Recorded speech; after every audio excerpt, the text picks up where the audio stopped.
퇴직금 3억 원, 전원주택 임대 투자로 완벽한 노후를 준비했습니다. 안녕하세요. 저는 올해 63살 김명호입니다. 제 이야기를 하려니 부끄럽기도 하고 창피하기도 한데 혹시라도 저와 비슷한 생각을 하시는 분들이 계실까봐 용기를 내서 이렇게 말씀드립니다. 저는 서울 시내에 있는 한 시중은행에서 32년간 근무했습니다. 평사원으로 시작해서 지점장까지 올라갔고 2022년 12월에 정년퇴직을 했습니다. 퇴직하던 날 받은 퇴직금이 3억 5천만 원이었습니다. 거기에 제가 평생 모아둔 적금과 보험을 해약한 돈까지 합치면 총 5억 원 정도의 현금이 손에 쥐어졌습니다. 솔직히 말씀드리면 그 순간이 참 뿌듯했습니다. 30년 넘게 성실하게 일한 대가라고 생각했거든요. 아내와 저 둘이 살고 있었고 아이들은 이미 다 결혼해서 독립한 상태였습니다. 서울 외곽에 32평짜리 아파트 한 채가 있었는데 대출은 없었습니다. 국민연금도 매달 200만 원 정도 나올 예정이었습니다. 객관적으로 봤을 때 나쁘지 않은 조건이었던 거죠. 그런데 퇴직하고 나니까 막상 불안하더라고요. 월 200만 원으로 노후를 살기엔 뭔가 부족하다는 생각이 들었습니다. 물가는 계속 오르는데 연금은 고정이잖아요. 게다가 요즘 100세 시대라고 하는데 제가 앞으로 한 30년은 더 살 거 아닙니까? 손에 쥔 5억 원을 그냥 은행에 넣어두고 쓰기만 하면 10년이면 다 떨어질 것 같았습니다. 그래서 고민을 많이 했습니다. 이 돈을 어떻게 하면 안전하게 불릴 수 있을까? 아니면 최소한 매달 일정한 수익이라도 낼 수 있을까 하는 생각을 계속했던 거죠. 저는 은행에서 오래 일했습니다. 특히 지점장을 하면서 고액 자산가들의 부동산 투자 상담도 많이 해줬습니다. 그러다 보니 제 스스로 부동산 투자에 대해서는 어느 정도 안다고 생각했습니다. 실제로 주변 동료들 중에서도 부동산 투자로 성공한 사람들을 많이 봤고요. 특히 2022년 말 당시 상황이 묘했습니다. 코로나가 거의 끝나가고 있었고 사람들이 다시 밖으로 나오기 시작했습니다. 뉴스나 기사를 보면 전원생활, 귀촌 이런 키워드가 자주 보였습니다. 실제로 코로나 기간 동안 답답하게 도시에서만 살다가 자연에서 살고 싶어 하는 사람들이 많아졌다는 통계도 나왔습니다. 심지어 젊은 MZ세대들도 전원주택에 관심을 갖는다는 기사도 여러 번 봤습니다.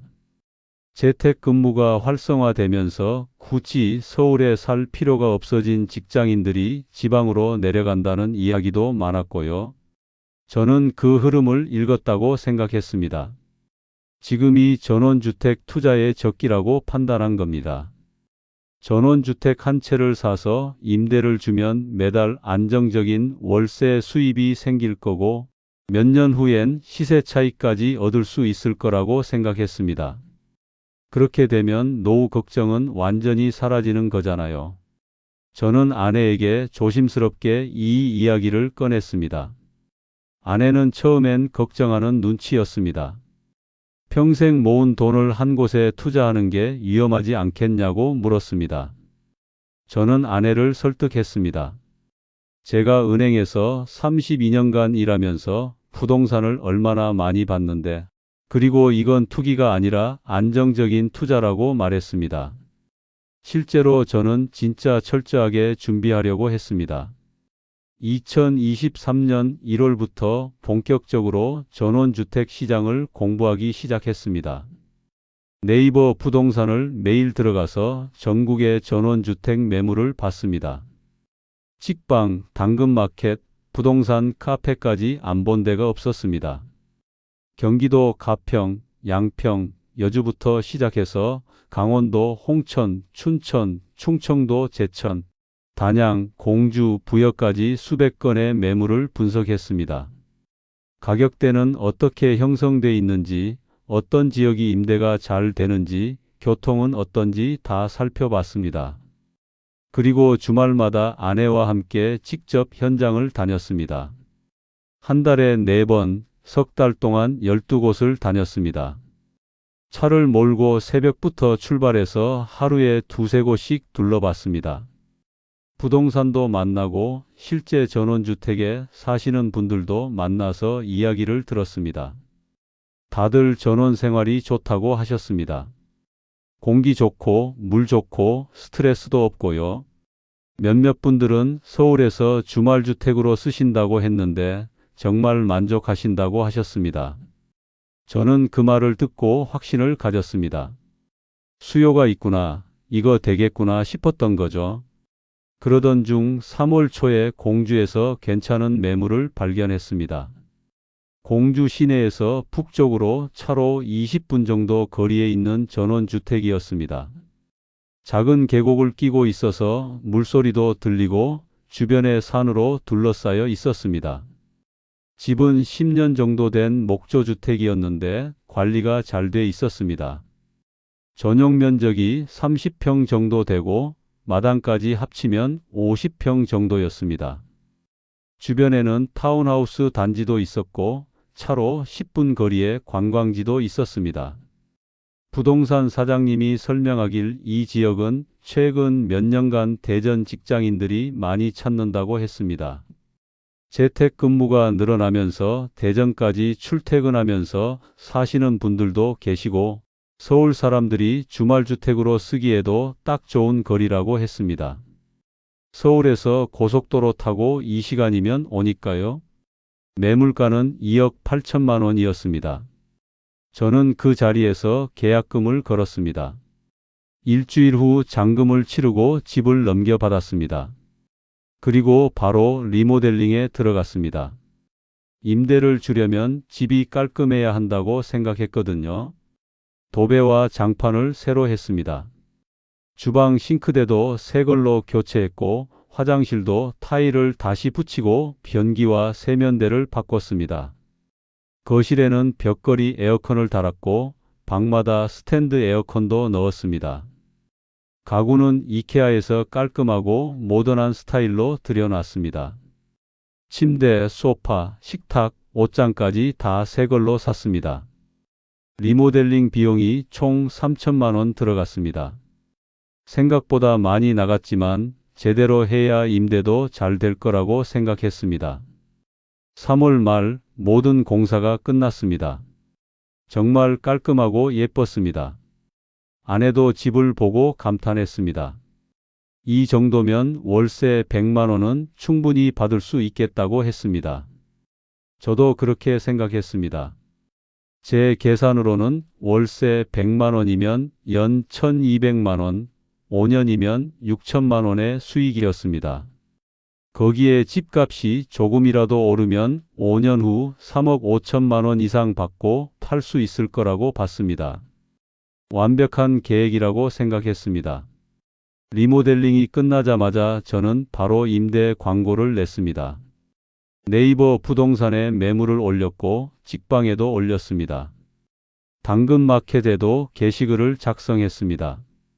사진은 전문 부동산 사진 작가에게 맡겨서 찍었습니다. 집 외관, 내부, 마당, 주변 경치까지 정말 예쁘게 나왔습니다. 매물 설명도 정성껏 썼습니다. 계곡 옆 힐링 전원주택, 재택근무족에게 최적, 서울에서 2시간, 대전에서 40분, 깔끔한 리모델링, 가구 풀옵션 이런 식으로요. 월세는 100만 원, 보증금은 2천만 원으로 책정했습니다. 당시 공주 지역 비슷한 전원주택들의 시세가 대략 그 정도였거든요. 매물을 올리고 이틀 후부터 전화가 오기 시작했습니다. 첫 주에만 7통의 문의 전화를 받았습니다. 대부분 서울이나 대전 사람들이었습니다. 전원 생활에 관심이 있다. 재택근무를 하는데 이런 곳에서 살고 싶다. 주말마다 내려와서 쉬고 싶다. 이런 이야기들이었습니다. 저는 정말 기분이 좋았습니다. 역시 내 판단이 맞았구나. 수요가 확실히 있구나 싶었던 거죠. 그 중에서 5팀이 실제로 집을 보러 왔습니다. 첫 번째 팀은 서울에서 온 30대 후반 부부였습니다. 남편이 IT 기업에서 재택근무를 하고 있다고 했습니다. 집을 보더니 정말 좋다고 감탄했습니다. 경치도 좋고 공기도 좋고 리모델링도 깔끔하다고요. 하지만 고민이 있다고 했습니다. 가끔은 회사에 출근해야 하는데 서울까지 왕복 4시간이 부담스럽다는 거였습니다. 결국 계약하지 않았습니다. 두 번째 팀은 대전에서 온 40대 부부였습니다. 이분들도 집은 마음에 들어 하셨는데 남편이 매일 출퇴근해야 하는데 편도 40분이 애매하다고 했습니다. 출퇴근 시간만 하루에 1시간 반이 걸리니까 피곤할 것 같다는 거였습니다. 이분들도 결국 포기했습니다. 세 번째, 네 번째 팀도 비슷한 반응이었습니다. 집은 좋은데 거리가 애매하다는 거였습니다. 저는 조금씩 불안해지기 시작했습니다. 다섯 번째 팀이 왔을 때는 속으로 제발 이분들은 계약했으면 좋겠다고 간절히 바랐습니다. 다행히 그분들은 긍정적이었습니다.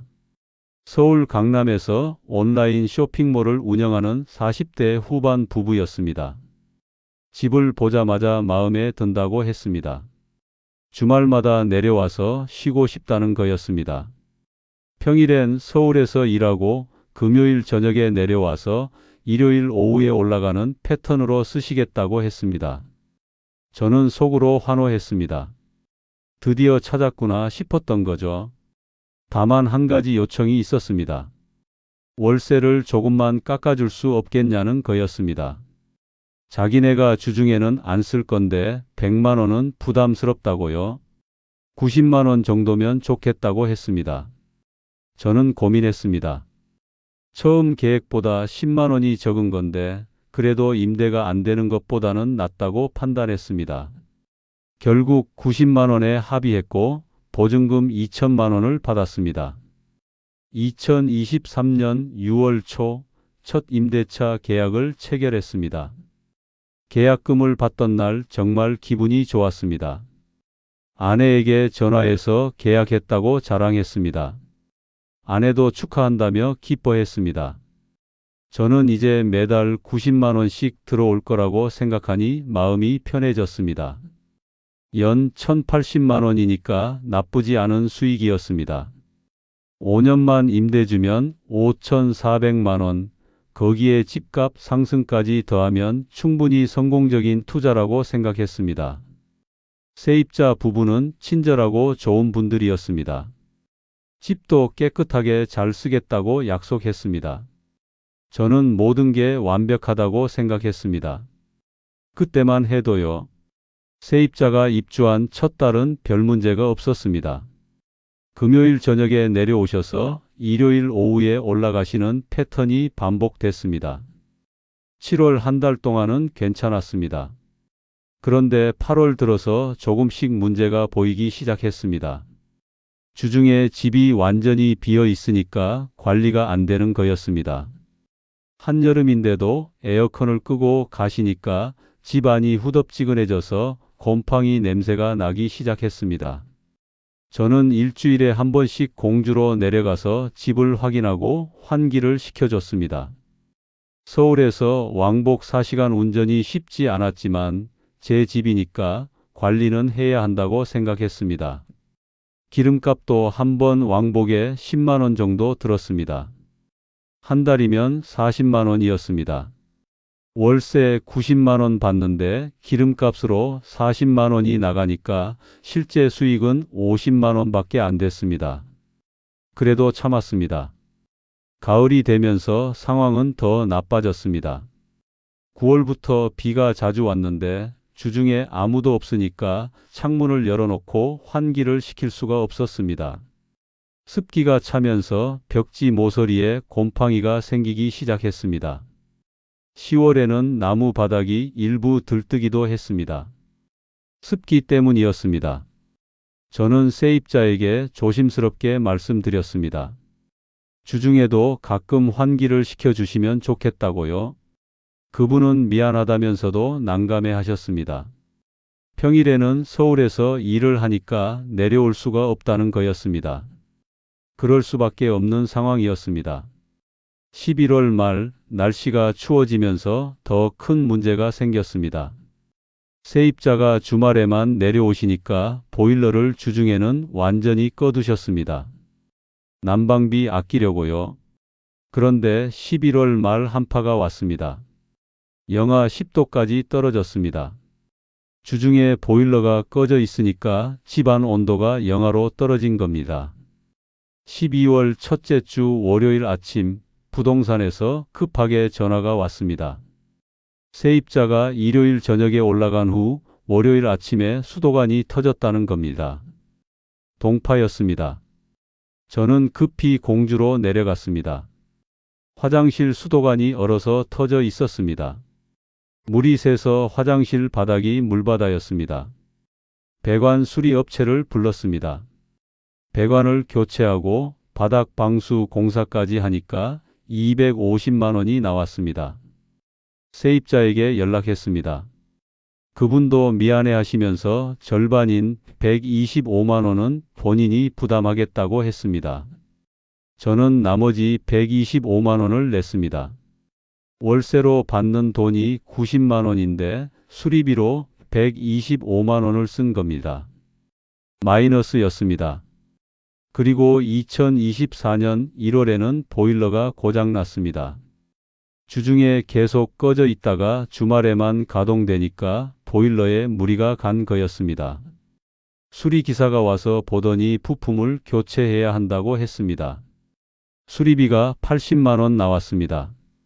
이번에는 세입자가 본인 잘못이 아니라며 비용 부담을 거부했습니다. 저는 할 수 없이 80만 원을 또 냈습니다. 2월에는 곰팡이 문제가 심각해졌습니다. 겨울철에 보일러를 약하게 틀어서 환기가 안 되니까 벽지 여러 곳에 곰팡이가 폈습니다. 세입자가 항의했습니다. 건강에 안 좋다고 조치를 취해 달라고 했습니다. 저는 다시 공주로 내려가서 곰팡이 제거제로 청소하고 심한 부분은 벽지를 다시 발랐습니다. 비용은 크게 들지 않았지만 시간과 노력이 많이 들었습니다. 3월 초 세입자가 조심스럽게 말을 꺼냈습니다. 계약 만료가 6월인데 연장하지 않을 것 같다고 했습니다. 이유를 물었더니 여러 가지였습니다. 주말마다 왕복 4시간 운전이 너무 피곤하다는 것, 2024년 들어 기름값이 많이 올라서 부담스럽다는 것, 그리고 겨울에 수도관 터지고 보일러 고장 나는 등 불편한 점이 많았다는 거였습니다. 저는 어떻게든 붙잡아 보려고 했습니다. 월세를 80만 원으로 낮춰드리겠다고도 했습니다. 하지만 그분들 마음은 이미 떠난 상태였습니다. 결국 6월에 계약이 종료됐고 그분들은 떠나셨습니다. 2024년 4월부터 다시 임대 광고를 냈습니다. 이번에는 조금 더 적극적으로 홍보했습니다. 네이버 부동산, 직방, 당근마켓은 물론이고 부동산 카페에도 글을 올렸습니다. 사진도 다시 찍었습니다. 월세는 처음부터 80만 원으로 낮춰서 올렸습니다. 보증금도 2천만 원에서 1,500만 원으로 낮췄습니다. 조건을 낮췄으니 문의가 있겠지 싶었습니다. 그런데 한 달이 지나도 전화가 한 통도 안 왔습니다. 5월에도 마찬가지였습니다. 6월에 겨우 한 통 문의가 왔는데 집은 보러 오지도 않고 전화로만 위치를 물어보더니 너무 멀다며 끊어버렸습니다. 저는 점점 불안해졌습니다. 뭔가 이상하다는 생각이 들었습니다. 작년에는 문의가 꽤 많았는데 왜 올해는 연락이 한 통도 없을까요? 7월 초 저는 직접 공주로 내려갔습니다. 제 집도 확인할 겸 주변 상황도 살펴보려고 했습니다. 공주에 도착해서 제 집 근처를 둘러보다가 충격을 받았습니다. 제 집에서 5분 거리에 있는 타운하우스 단지가 거의 유령 마을처럼 변해 있었습니다. 1년 전만 해도 12세대 중 서너 집은 불이 켜져 있었는데 이제는 딱 한 집만 사람 사는 흔적이 보였습니다. 나머지 11집은 완전히 비어 있었습니다. 잔디는 무릎까지 자라 있었고 어떤 집은 창문이 깨져 있기도 했습니다.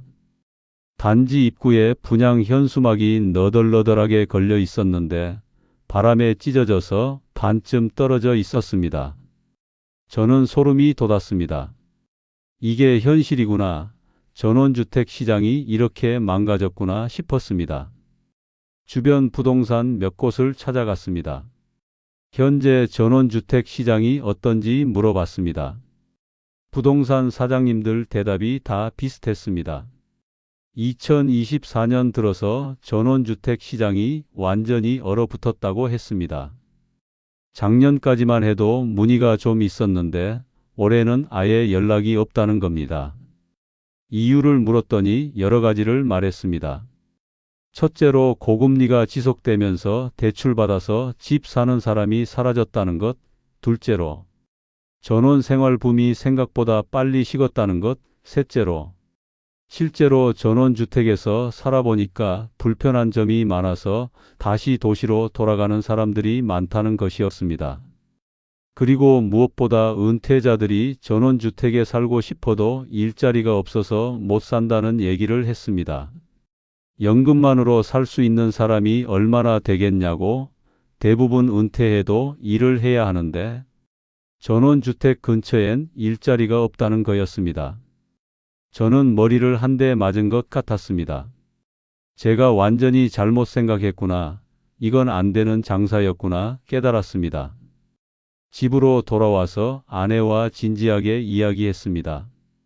임대는 포기하고 집을 파는 게 낫겠다고 했습니다.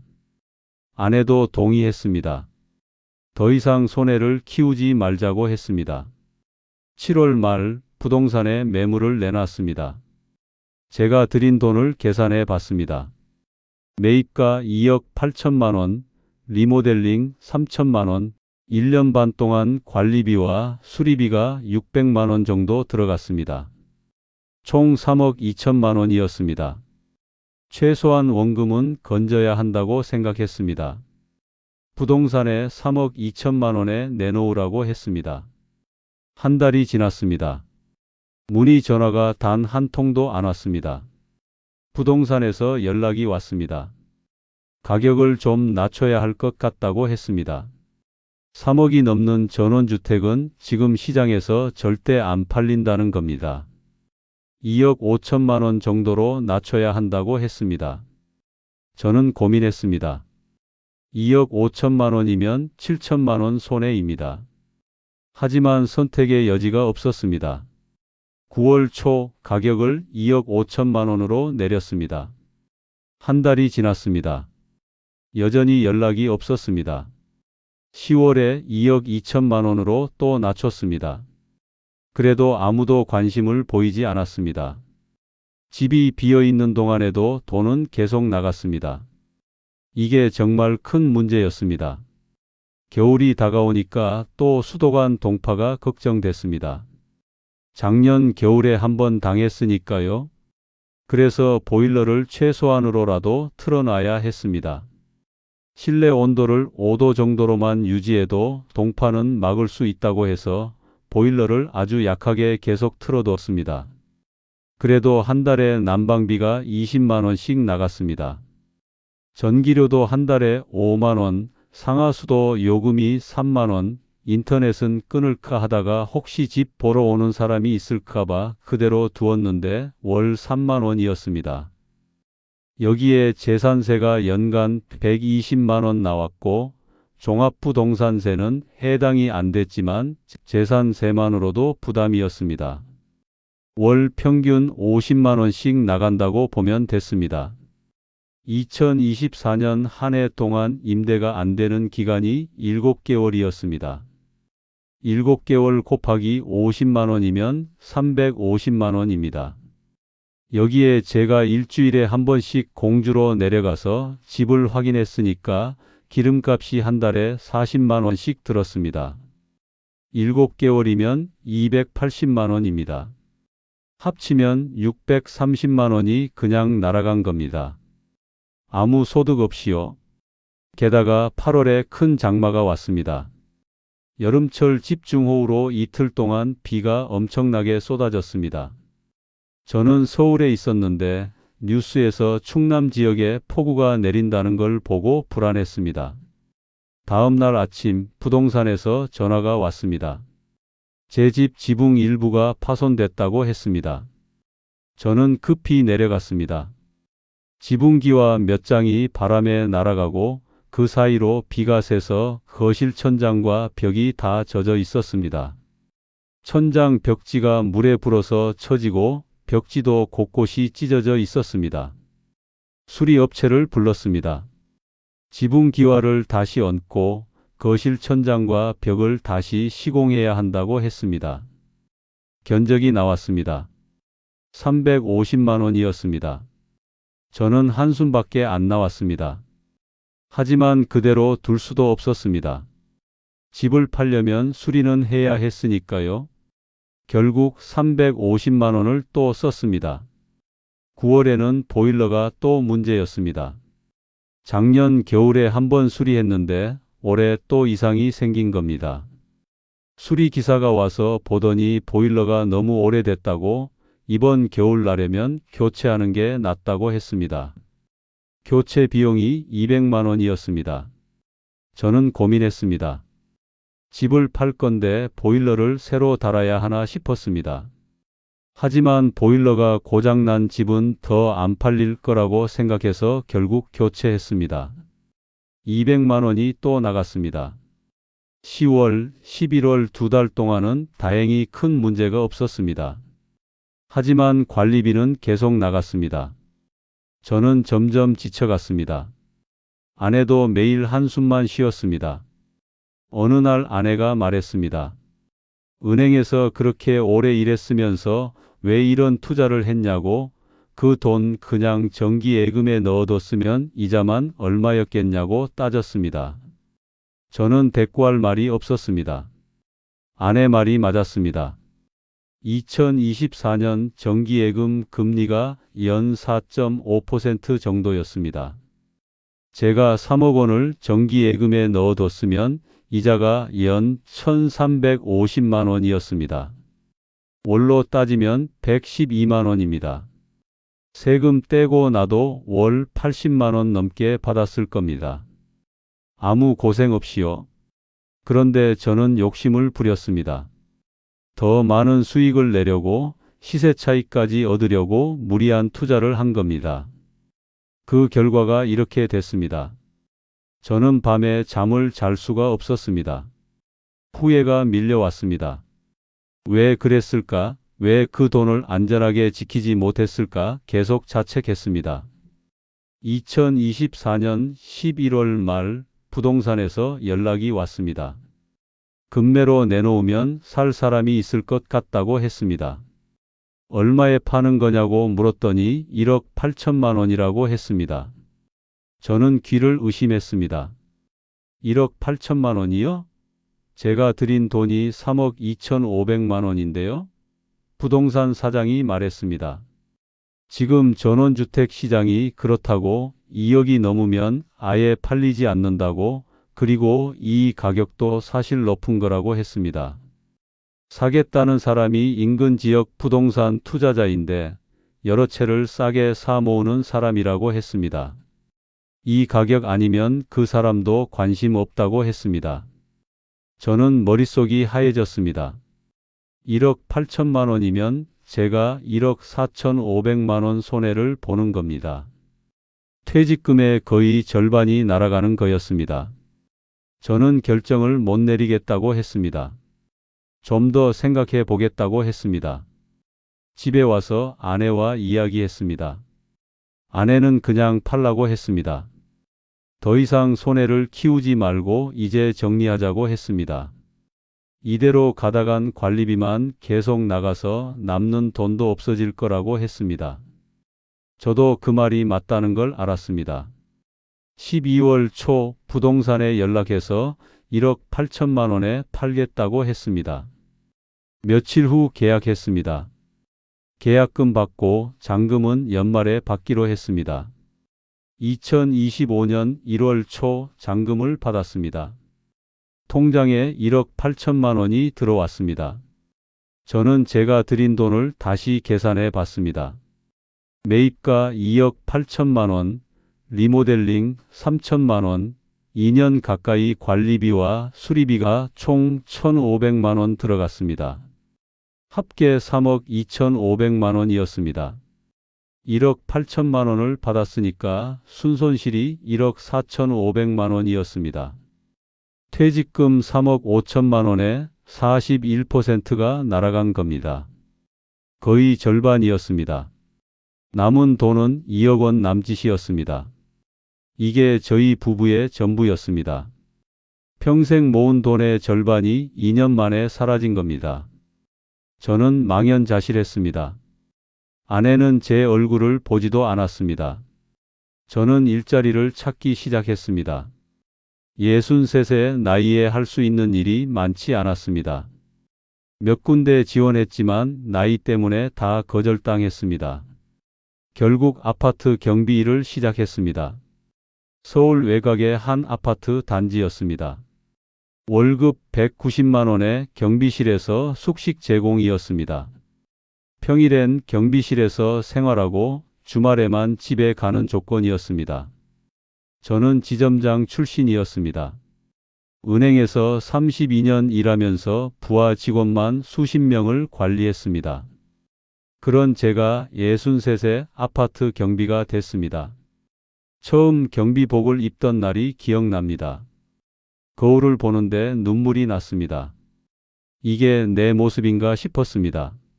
하지만 어쩔 수 없었습니다. 살아야 했으니까요. 아내도 일을 시작했습니다.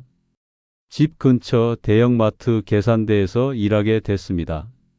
하루 6시간, 한 달에 130만 원이었습니다. 저희 부부가 합쳐서 월 320만 원을 버는 겁니다. 60을 넘어서 이렇게 살게 될 줄 몰랐습니다. 국민연금 200만 원에 저희가 버는 320만 원 합치면 월 520만 원이니까 생활은 할 수 있었습니다. 하지만 마음이 너무 힘들었습니다. 아내와의 관계도 예전 같지 않았습니다. 아내는 제게 말을 많이 안 했습니다. 원망하는 눈빛이 보였습니다. 저도 할 말이 없었습니다. 다 제 잘못이니까요. 지금 돌이켜보면 제가 정말 어리석었습니다. 저는 은행에서 32년간 일했습니다. 고객들의 부동산 투자 상담도 많이 해줬습니다. 그래서 제가 부동산을 잘 안다고 착각했습니다. 하지만 저는 아무것도 몰랐습니다. 숫자만 봤을 뿐입니다. 월세로 얼마를 받고 몇 년 후에 집값이 얼마나 오를지 그런 계산만 했습니다. 정작 중요한 건 보지 못했습니다. 사람을 보지 못한 겁니다. 전원주택을 누가 빌릴까요? 누가 살까요? 이 질문에 대한 진지한 고민이 없었습니다. 저는 단순하게 생각했습니다. 은퇴한 사람들이 전원 생활을 꿈꾸니까 수요가 있을 거라고요. 재택근무가 늘어나니까 젊은 사람들도 관심 있을 거라고요. 주말주택 수요도 있을 거라고요. 하지만 현실은 달랐습니다. 한국에서 은퇴한 사람들 중에 연금만으로 살 수 있는 사람이 얼마나 될까요? 대부분은 은퇴 후에도 일을 해야 합니다. 저도 지금 63세 경비 일을 하고 있잖아요. 전원주택에 살려면 근처에 일자리가 있어야 합니다. 그런데 전원주택이 있는 곳 대부분이 일자리가 없습니다. 출퇴근할 수 있는 거리가 아니면 아무리 집이 좋아도 살 수가 없는 겁니다. 재택근무를 하는 사람들은 어떨까요? 이분들도 가끔은 회사에 출근해야 합니다. 서울까지 왕복 4시간이 부담스러운 겁니다. 대전까지 편도 40분도 매일 하기엔 부담입니다. 그리고 무엇보다 재택근무를 할 수 있는 직종 자체가 많지 않습니다. 주말주택은 어떨까요? 이건 정말 소수의 여유 있는 사람들만 할 수 있는 겁니다. 주말마다 왕복 4시간 운전하는 게 얼마나 피곤한지 아십니까? 기름값도 한 달에 40만 원 가까이 듭니다. 그리고 주중에 집이 비어 있으면 관리가 안 됩니다. 겨울에 동파되고 여름에 곰팡이 피고 비 오면 습기 차고 계속 문제가 생깁니다. 장기적으로 주말주택을 유지하기가 정말 어렵습니다. 저는 이 모든 걸 고려하지 못했습니다. 그저 전원생활 붐이라는 트렌드만 보고 투자했습니다. 시장 조사도 제대로 안 했습니다. 부동산 사이트에서 매물 가격만 봤지 실제로 그 집들이 얼마나 팔리고 임대가 되는지는 확인하지 않았습니다. 만약 제대로 조사했다면 전원주택 시장이 얼마나 어려운지 알았을 겁니다. 특히 2024년 들어서 고금리가 지속되면서 시장이 완전히 얼어붙었다는 것도 예상했어야 했습니다. 코로나 이후 전원생활 붐도 금방 식을 수밖에 없다는 것도 생각했어야 했습니다. 하지만 저는 낙관적으로만 봤습니다. 될 거라고, 잘 될 거라고 믿었습니다. 그게 제 실수였습니다. 만약 제가 다시 돌아간다면 절대 전원주택 투자는 하지 않을 겁니다. 특히 임대 수익을 기대하고 하는 투자는 절대 안 할 겁니다.